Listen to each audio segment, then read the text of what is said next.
안녕하십니까. 박훈탁TV입니다. 미국이 분단될 가능성이 발생했습니다. 미국이 분단될 가능성을 완전히 배제할 수 없게 되었습니다. 전직 대통령 지지자의 60%가 지금 미국은 대의 민주주의가 아니라고 응답했습니다. 전직 대통령 지지자의 52%와 현직 대통령 지지자의 41%는 미 연방을 깨는 데 최소한 어느 정도 합의했다고 응답했습니다. 실제로 미국이 분단되면 국제정치가 대혼란 속으로 접어들 것입니다. 방송 시작하겠습니다. 구독 버튼, 알람벨 버튼, 좋아요 버튼 부탁드립니다. 자유주의 경제학의 창시자라고 할 수 있는 루드빅 본 미제스는 그가 남긴 저작의 순수한 힘만으로 20세기의 가장 중요한 지식인 중 한 사람으로 확립되었습니다.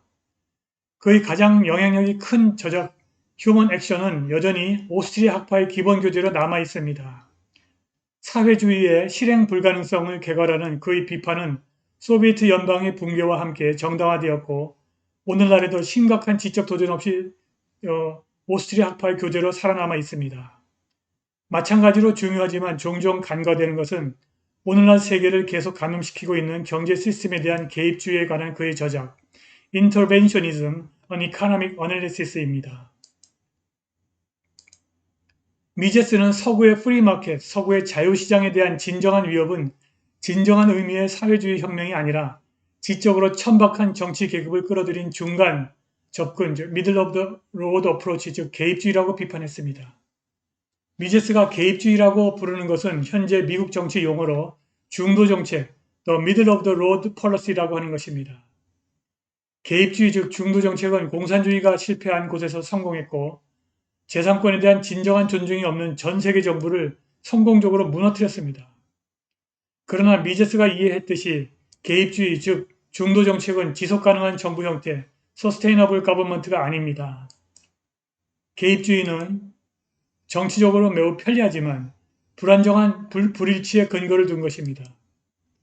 개입주의를 완전히 거부하지 않으면 필연적으로 점점 더 많은 권력이 국가로 이동하게 될 것입니다. 지금 미국 정부의 정책이 전형적인 개입주의 즉 중도 정책입니다. 20세기 이후 미국을 비롯한 공산주의에 반대한 거의 모든 나라가 지금은 국가주의, 스타티즘을 수용하고 있습니다. 규제국가, 복지국가, 전쟁국가가 성장하고 있습니다. 국내에서 예산 지출이 너무나 커서 미국 정부가 달러와 금의 관계를 끊었고 미국 기술 관료주의가 국민의 부를 빼앗고 그들에게 충성하는 제도에게 보상하는 새로운 방법을 제공했습니다. 이러한 국가를 견제할 세력은 이제 국민밖에 없습니다.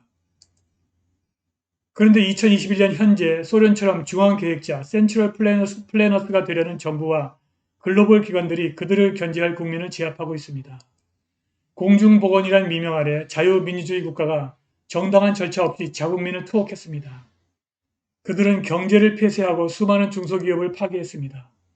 그들은 의료 절차를 의무화했습니다. 규제를 받는 기업의 도움으로 그들은 정치적 반체제 인사를 침묵시켰습니다. 우리는 아무것도 소유하지 못하고 사생활이 없고 시키는 일만 하게 되고 우리는 결국 그런 생활을 좋아하게 될 것입니다. 미제스는 이러한 결과는 불가피한 것이 아닙니다. 역사의 다른 많은 추세가 그랬듯이 이 새 추세는 역전될 수 있습니다. 라고 말했습니다. 그는 사람들이 개입주의 즉 중도정책의 은밀한 권위주의를 식별하고 대응하는 데 필요한 지적 도구로 서로 무장하라고 가르칩니다. 이제 얄팍한 자동차 범퍼 스티커와 민주적 선거에 기대할 수 없다는 것입니다. 이미 미제스의 이러한 가르침이 미국의 현실이 되고 있습니다. 대다수의 전직 대통령 지지자들은 이제 나라를 쪼갤 때다. It's time to split the country라고 생각하고 있습니다. 버지니아 대학교 정치연구소 The Center for Politics at the University of Virginia의 새로운 여론조사에 따르면 전직 대통령 지지자의 무려 52%, 전직 대통령 지지자의 과반수 이상과 현직 대통령 지지자의 41%가 공화당주와 민주당주가 미합중국 연맹에서 탈퇴하는 것에 최소한 어느 정도 합의한 것으로 나타났습니다. 전직 대통령과 현직 대통령을 지지한 사람들의 상당수가 그들의 우선순위를 지키는 데 필요하다면 기꺼이 민주적 추세를 위반할 것이라고 응답했고 전 현직 대통령 지지자 10명 중 2명가량은 대통령이 의회나 법원의 제약 없이 행동할 수 있어야 한다고 응답했으며 현직 대통령 지지자의 41%와 전직 대통령 지지자의 52%는 지금이 민주당 공화당주가 연맹에서 탈퇴해서 나라를 쪼갤 때라는데 최소한 어느 정도 합의했다고 버지니아 대학교 정치연구소의 새로운 여론조사가 전했습니다.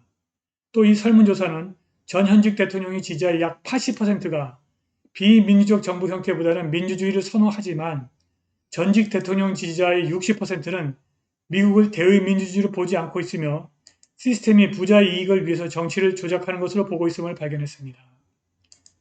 이러한 추세가 역전되어서 미국 사회가 다시 통합으로 갈 가능성은 현재로서는 전혀 보이지 않습니다. 미국 사회가 재통합되지 않고 미 연맹이 공화당주와 민주당주로 쪼개진다면 결국 미 대륙에서 엄청난 갈등과 전쟁이 끊임없이 발생하고 이것이 국제정치의 불균형을 초래해서 글로벌 재앙으로 이어질 것입니다. 오늘 방송은 여기까지입니다. 자율구독료와 회원가입 부탁드립니다. 감사합니다.